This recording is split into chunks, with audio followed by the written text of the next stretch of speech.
कृष्णाय वासुदेवाय हरये परमात्मने प्रणतिरसनाशाय गोविन्दाय नमो नमः। नमः पङ्कजनाभय नमः पङ्कजमालिने नमः पङ्कजनेत्रय नमस्ते पङ्कजाङ्घ्रये। श्रीमद्भागवत महापुराण की जय। श्रीमद्भागवत महापुराण की जय। बद्री विशाल भगवान की जय। नर नारायण भगवान की जय। नारद जी भगवान की जय। श्री कृष्ण द्वैपायन व्यासदेव भगवान की जय। श्री सुखदेव गोस्वामी की जय। परीक्षित जी महाराज की जय। सूजी महाराज की जय। शौनकादि ऋषियों की जय। श्रोता बिंदु की जय। भक्त बिंदु की जय। श्री गुरु महाराज की जय। श्रीमद् भागवत महापुराण की जय। आज यहाँ पर आलोचना का विषय वस्तु है श्रीमद् भागवत जी का 10वें स्कंदों 29 अध्याय रासलीला। श्री शुकवाच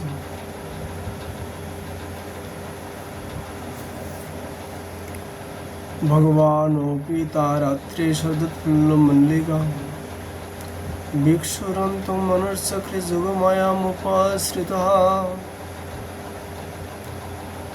श्री सुखदेव जी कहते परीक्षित,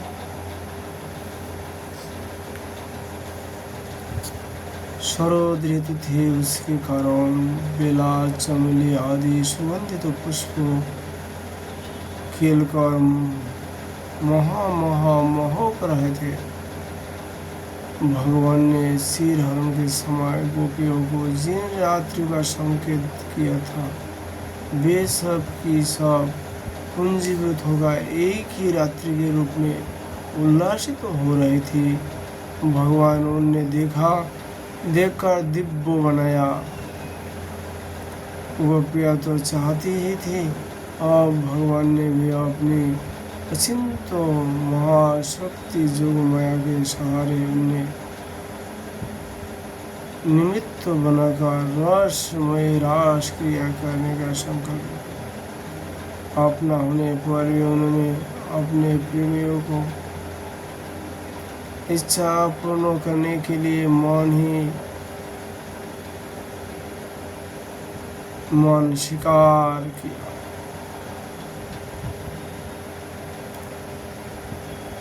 भगवान की संकल्प करते ही चंद्रदेव ने प्राची दिशाओं के मुखमंडल पर अपने शीतल किरण रूपी पर कमल से लालिमा की रोली केशर माल दी।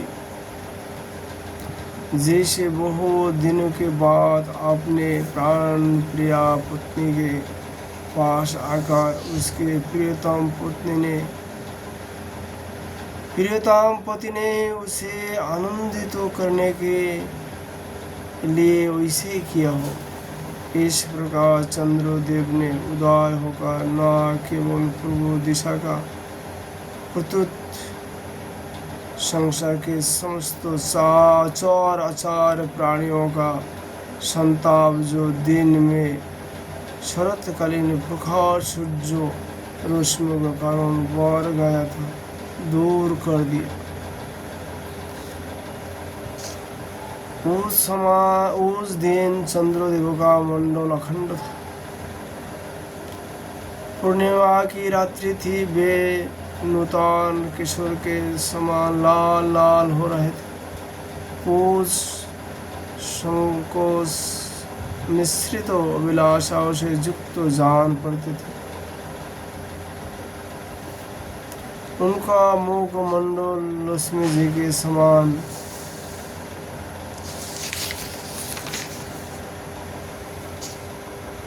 मालूम हो रहा था।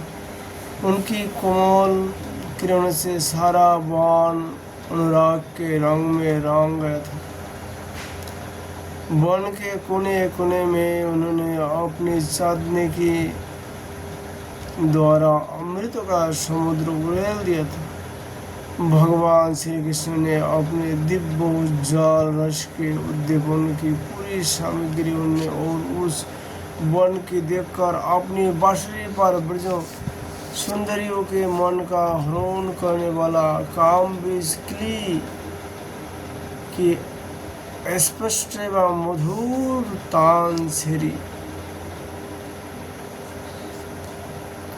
भगवान का वह वंशी वादन भगवान के प्रेम को, उनके मिलन की लालसा को अत्यंत उकसाने वाला, बढ़ाने वाला था।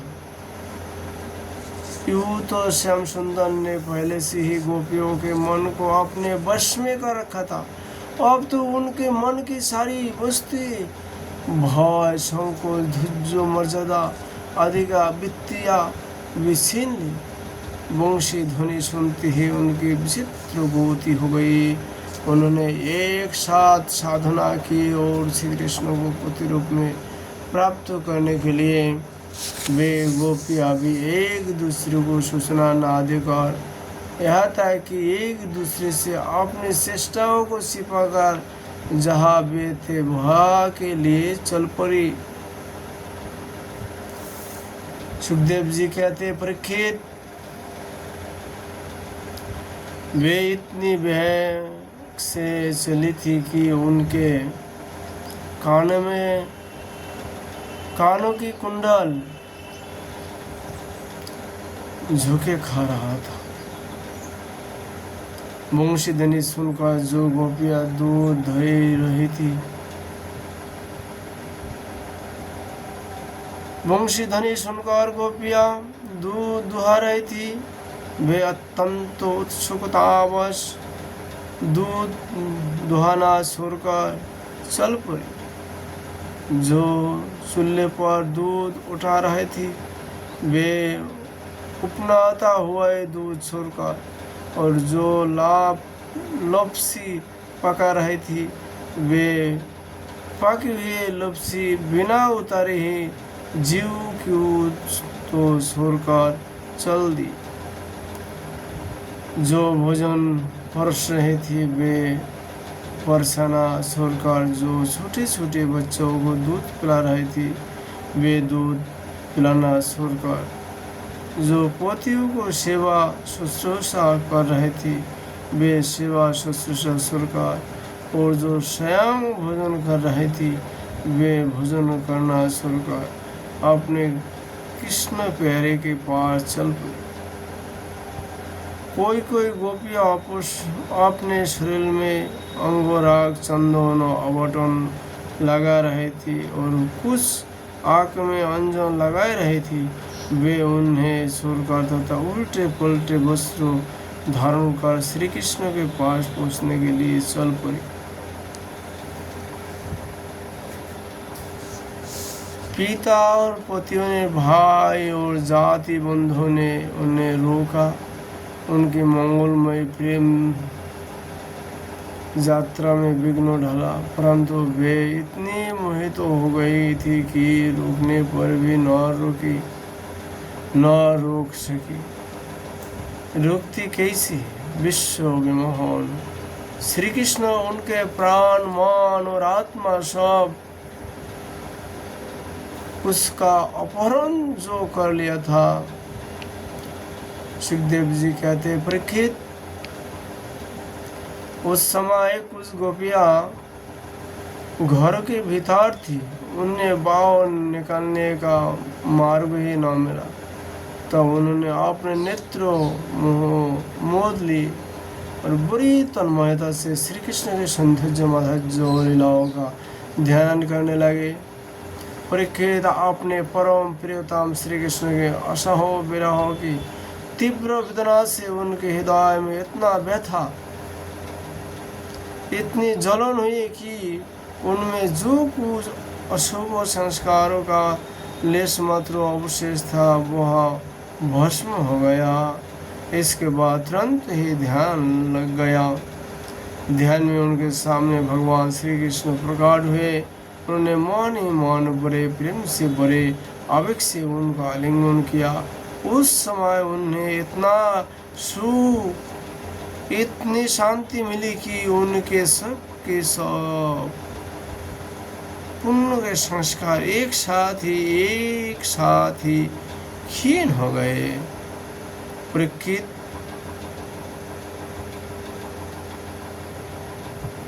यद्यपि उनका उस समय श्री कृष्ण के प्रति जार भाव भी था, तथापि कोई सत्य वस्तु भी भाव की अपेक्षा रखती है।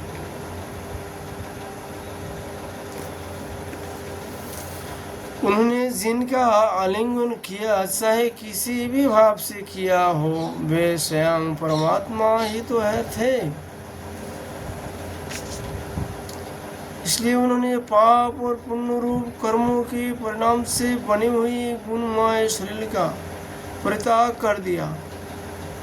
भगवान की लीला में सम्मिलित होने के योग्य दिव्य अप्राकृतिक शरीर प्राप्त कर लिया। इस शरीर से भोगे जाने वाले कर्मबंधन तो ध्यान के समय ही छिन्न भिन्न हो चुके थे। राजा परीक्षित ने पूछा,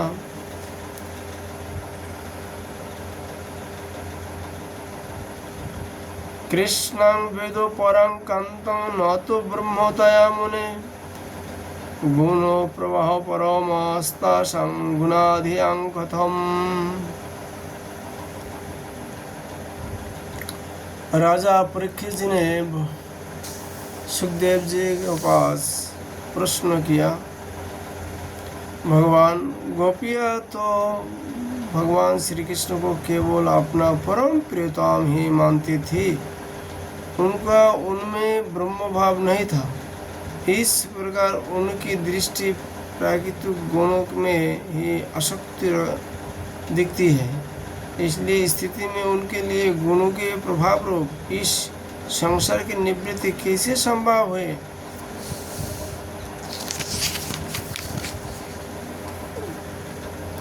श्री सुखदेव जी कहा, उक्तं पुरुष तादे तत्व सिद्धं सिद्धिं यथा गतः दिशान्नपि ऋषिकेशं किमुदादुक्षज प्रिया। सुखदेव जी कहते हैं, परीक्षित, मैं तुमसे पहले ही कहा चुका हूँ कि चिदिरा शिशुपाल भगवान के प्रति द्वेष भाव रखने पर भी अपने प्राकृत शरीर को छोड़कर अप्राकृतिक शरीर में उनका पार्षद हो गया।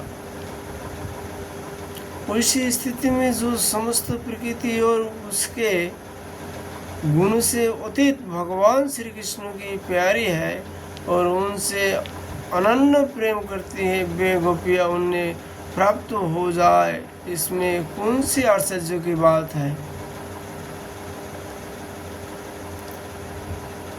सुखदेव जी कहते, परीक्षित, वास्तव में भगवान प्रकृति संबंधी विधि विनाश प्रमाण प्रेमियों और गुणी भाव से रहती है। वे अचिंत अनंत अप्राकृतिक परम कल्याण स्वरूप गुणों का एकमात्र आश्रय है। उन्होंने यह जो अपने को तथा अपनी लीला की प्रकट किया है, उसका प्रयोजन केवल इतनी ही है कि जीव उसके सहारे अपना परम कल्याण संपादन करे। इसलिए भगवान से केवल संबंध हो जाना चाहिए। वह संबंध चाहे जैसा हो, काम का हो, क्रोध का हो या भय का हो, स्नेह नातेदारी या सौंदर्य का हो, चाहे जिस भाव से भगवान में नित्य निरंतर अपनी विद्या जोड़ दी जाए, वे भगवान से ही जुड़ती है। इसलिए विद्या भगवानमय हो जाती है और उस जीव को भगवान की ही प्राप्त भगवान की प्राप्ति होती है। परीक्षित, तुम्हारे जैसे परम भगवान, परम भागवत भगवान का रहस्य जानने वाले भक्तों को श्री कृष्ण के संबंध में वैसा संदेह नहीं करना चाहिए। जोगेश्वर के भी ईश्वर अजरमा भगवान के लिए भी यह कोई आश्चर्य की बात है। अरे उनके संकल्प मात्र से, भोग के इशारा से सारे जगत का परम कल्याण हो सकते हैं। जब भगवान श्री कृष्ण ने देखा कि ब्रज की अनुपम विभूतियाँ गोपियाँ मेरे बिल्कुल पास आ गई हैं, तब उन्होंने अपने विनोद भरे वाक चातुर्य से उन्हें मोहित करते हुए कहा, क्यों ना हो, भूत भविष्य वर्तमान काल के जितनी वक्ता है उनमें वे ही तो सर्वश्रेष्ठ है।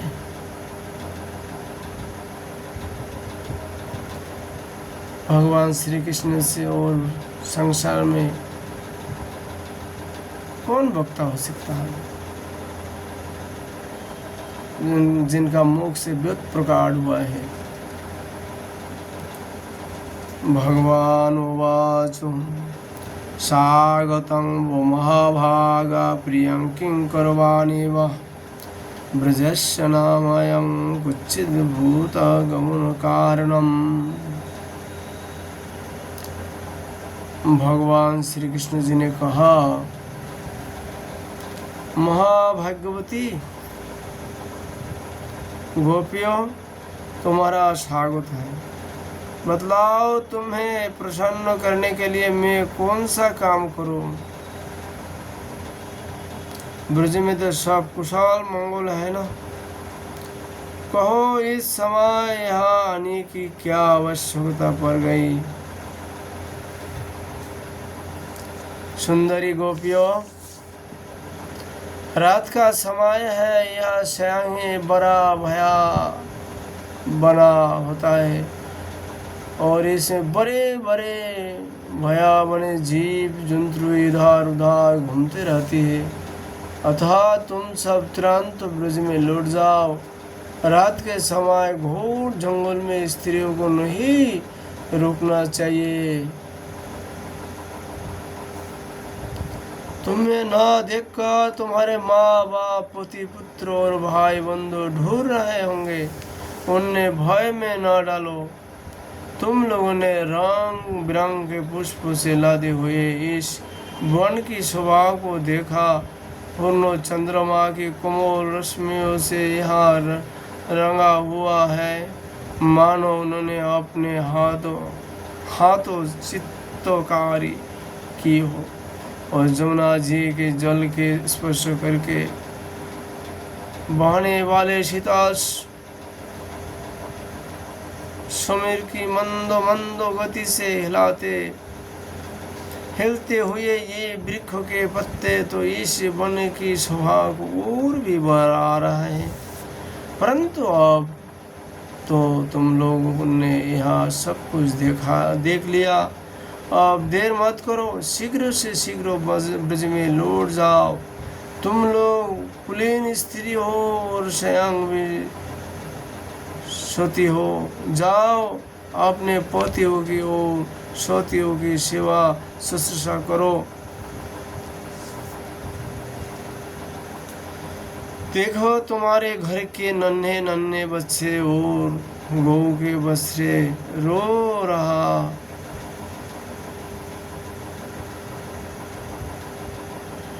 तुम्हारे उन्हें दूध पिलाओ, गो दो,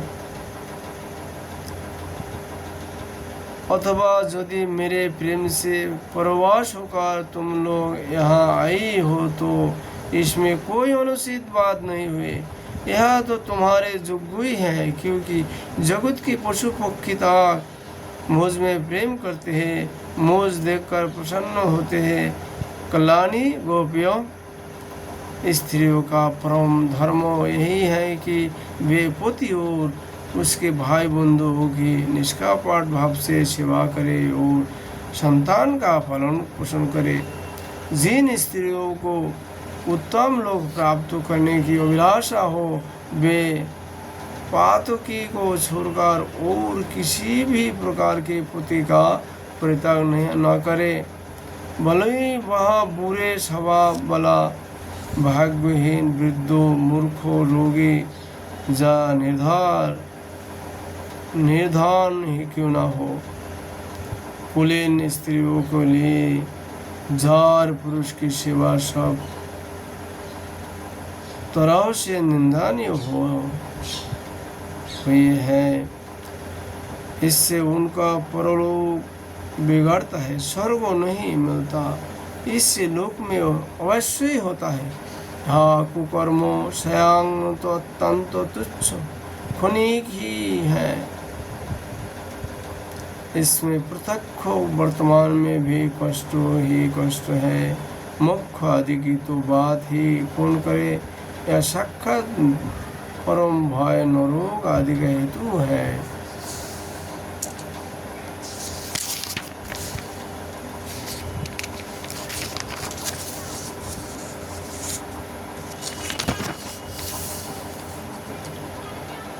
गोपियों, मेरे लीला और गुण का श्रवण से, रूप में दर्शन से, उन सबके कीर्तन और ध्यान से मेरी प्रीति जी से अनन्य प्रेम की प्राप्ति होती है। वैसी प्रेम की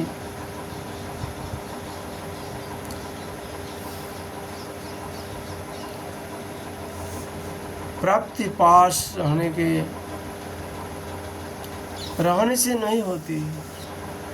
वैसी प्रेम की प्राप्ति पास रहने से नहीं होती। इसलिए तुम लोग अभी अभी अपने घर लौट जाओ।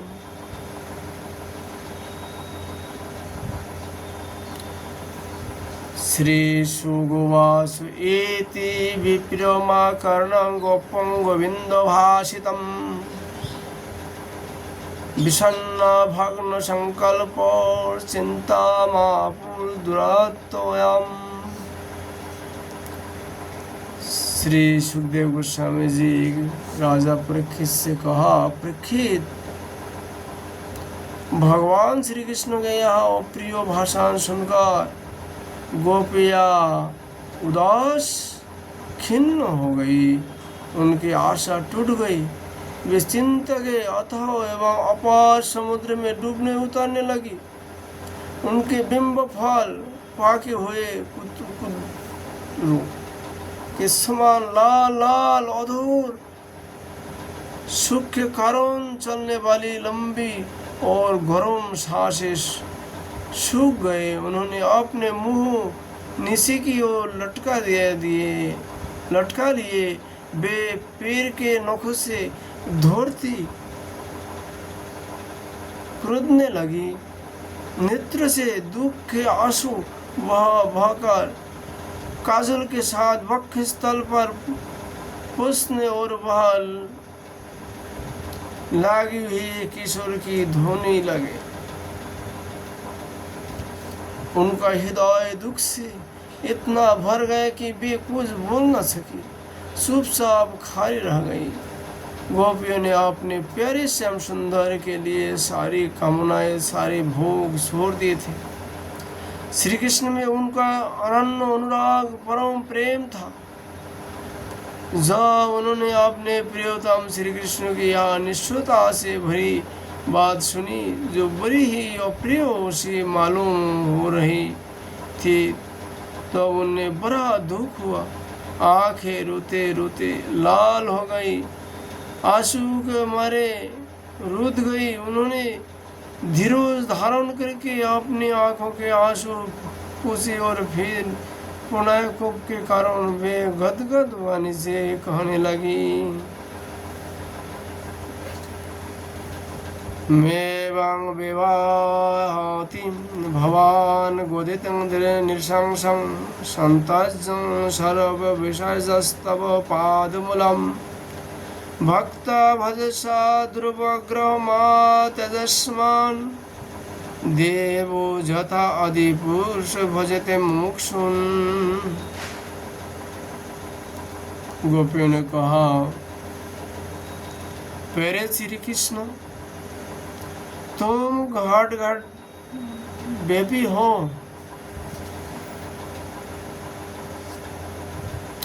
हमारे हृदय की बात जानते हो।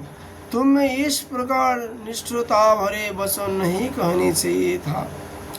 हम सब कुछ छोड़कर केवल तुम्हारे चरण में ही प्रेम करते हैं। इसमें संदेह नहीं कि तुम स्वतंत्र हो, हुटिले हो। तुम पर हमारा कोई बस नहीं है। फिर भी तुम अपनी ओर से जैसे आदि पुरुष भगवान नारायण कृपा करके अपने मुख्य भक्तों से प्रेम करते हैं, वैसे हमें स्वीकार कर लो। हमारा त्याग मत करो। प्यारे श्याम सुंदर, तुम सब धर्मों को रहस्य जानते हो। तुम्हारा यह कहना कि अपने पति पुत्र और भाई बंधुओं का सेवा करना ही स्त्रियों का स्वधर्म है,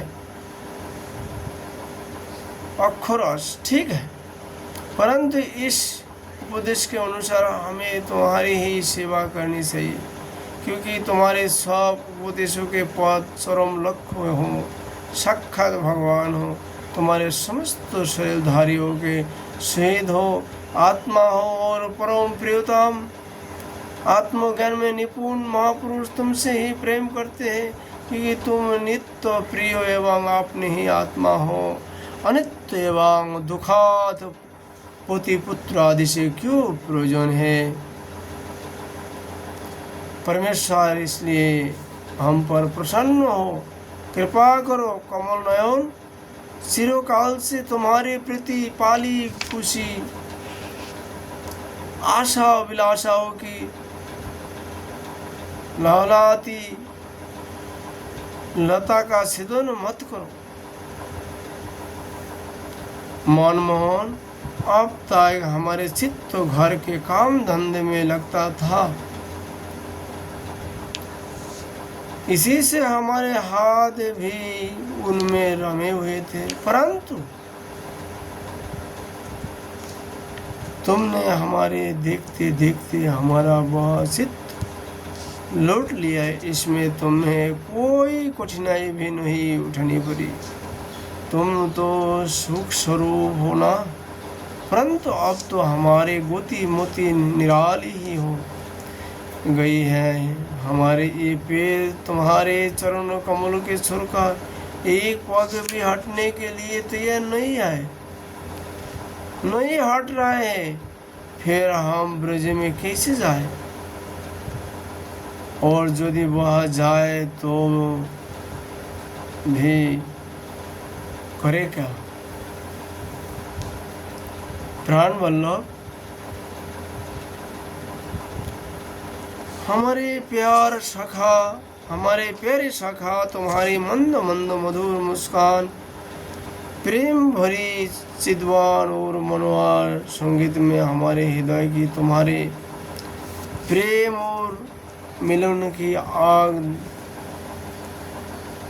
धधका दी है।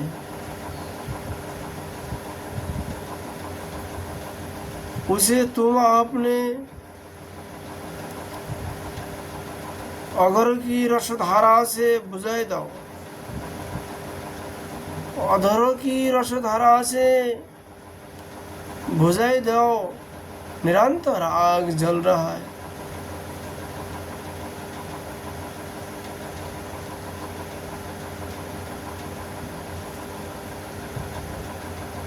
उसे तुम अपने अधूरे की रसधारा से बुझाए दो प्रभु।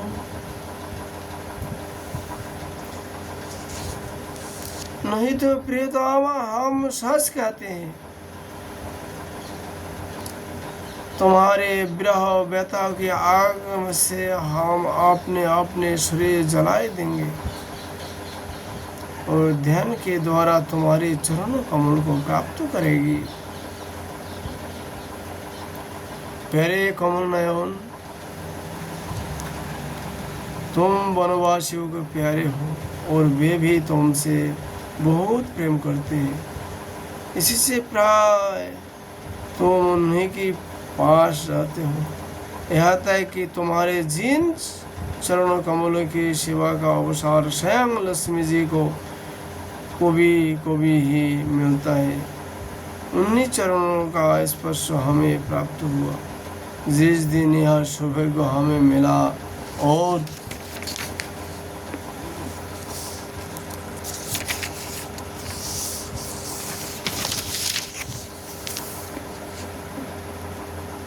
तुमने हमें स्वीकार करके आनंदित किया, उसी दिन से हम और किसी के सामने एक क्षण के लिए भी ठहरने में असमर्थ हो गई है।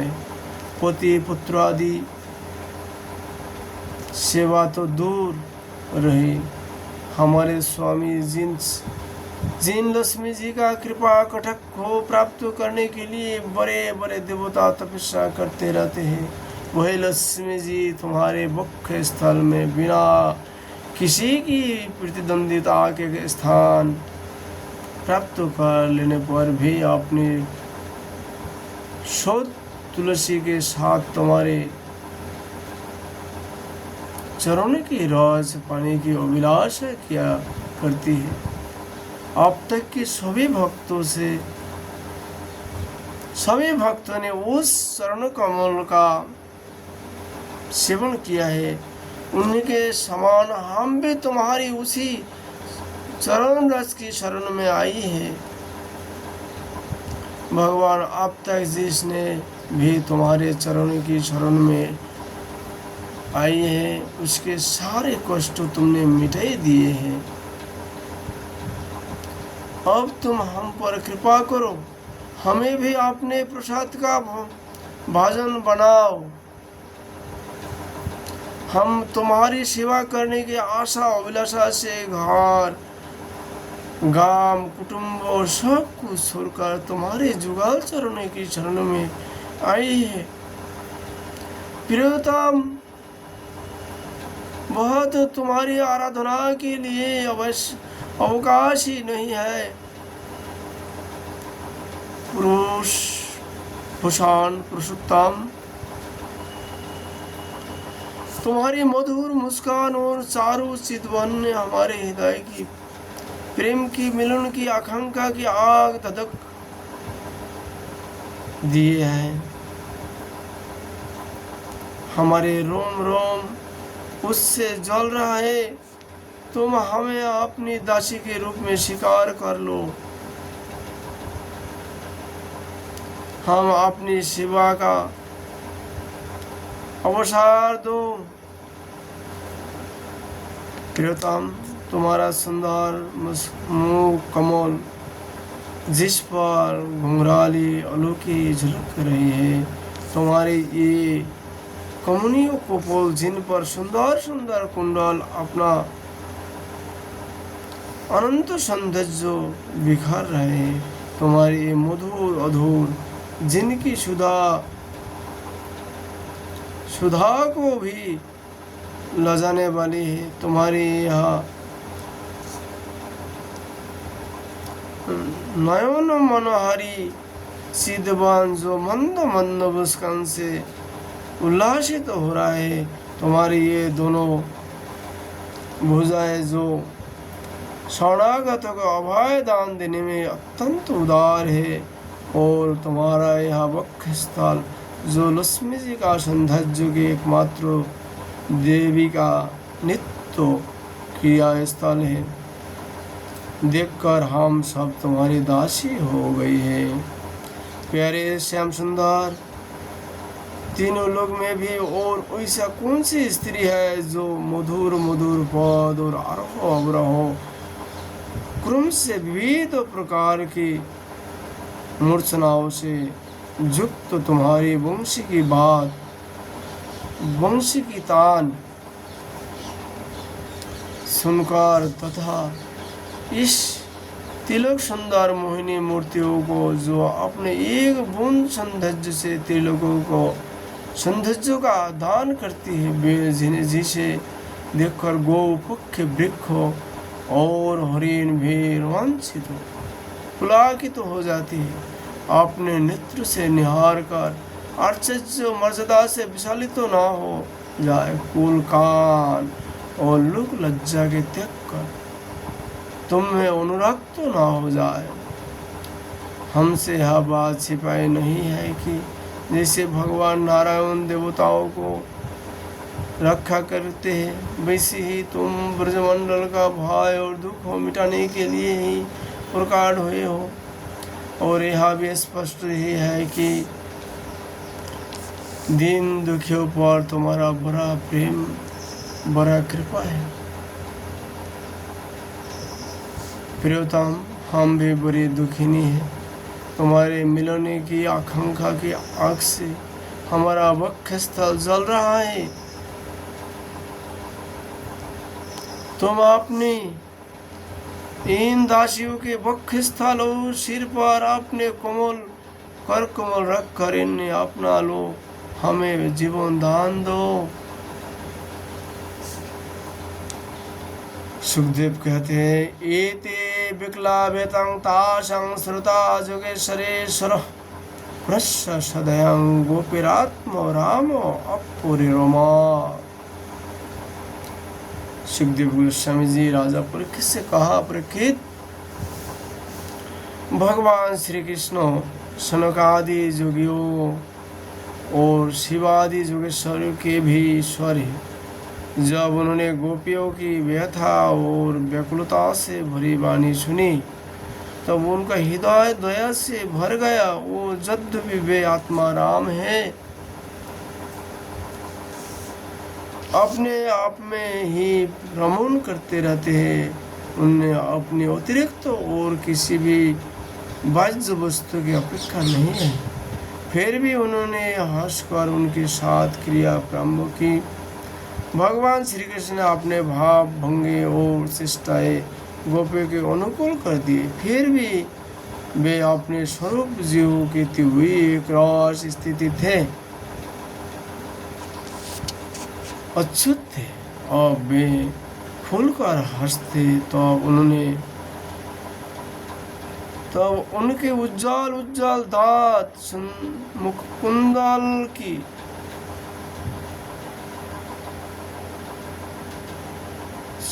समान जान पड़ते थे। उनकी प्रेम भरी चिदबन से और उनके दर्शन के आनंद से गोपियों का मुख कमल प्रफुल्लित हो गया। वे उन्हें चारों ओर से घेर कर खड़ी हो गई। उस समय श्री कृष्ण के वैसी शोभा हुई मानो अपने पत्नी तारकाओं से घिरे हुए चंद्रमा ही हो। गोपियों के शतो शतो जूतों के स्वामी भगवान श्री कृष्ण वैजयंती माला पहले वृंदावन की शोभायमान करते हुए विचरण करने लगे। कभी गोपियाँ अपने प्रियतम श्री कृष्ण के गुण और लीलाओं का गान करती तो कभी श्री कृष्ण गोपियों के प्रेम और सौंदर्य के गीत गाने लगते। इसके बाद भगवान श्री कृष्ण ने गोपियों के साथ जमुना जी के पावन पुलिन पर, जो कपूर के समान समकाली बालू से जगमगा रहा था, पदार्पण किया। वहाँ जमुना जी के तरुल तरंगों के स्पर्श से शीतल और कुमुदिनी की सहज सुगंध से सुवासित वायु कुद्रा सेवित हो रहा था। उस आनंदप्रद पुलिन पर भगवान ने गोपियों के साथ क्रिया की। हाथ फैलाना, आलिंगन करना, गोपियों का हाथ दबाना, उनके चोटी, जांग, निभी और स्थान आदि का स्पर्श करना, विनोद करना, नाक खतो करना, विनोदपूर्ण चिदबन से देखना और मुस्काना, इस क्रियाओं के द्वारा गोपियों के दिव्य कामरस को, परम उज्ज्वल प्रेम भाव को उत्तेजित करते हुए भगवान श्री कृष्ण उन्हें क्रिया द्वारा आनंदित करने लगे। उदास रमणीय सर्वव्यापक भगवान श्री कृष्ण जब इस प्रकार गोपियों का सम्मान किया तो गोपियों के मन में वैसे भाव आया कि संसार की समस्त स्त्रियों में हम ही सर्वश्रेष्ठ हैं, हमारे समान और कोई नहीं है। वे कुछ मानवती हो गई।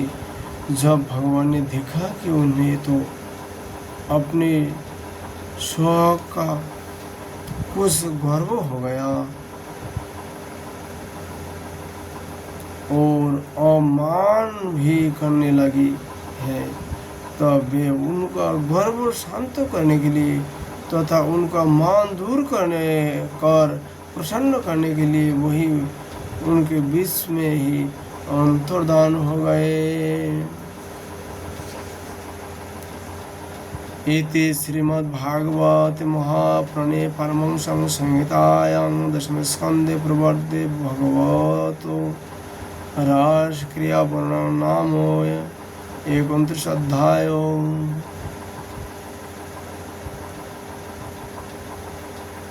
भगवान श्री कृष्ण जी का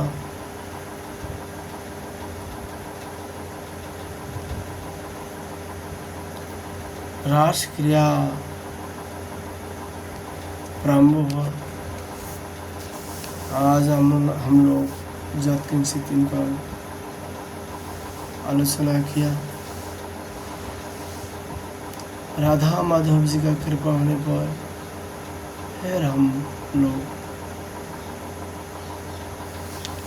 विस्तार से भगवान रास का चर्चा करेंगे। राधे राधे।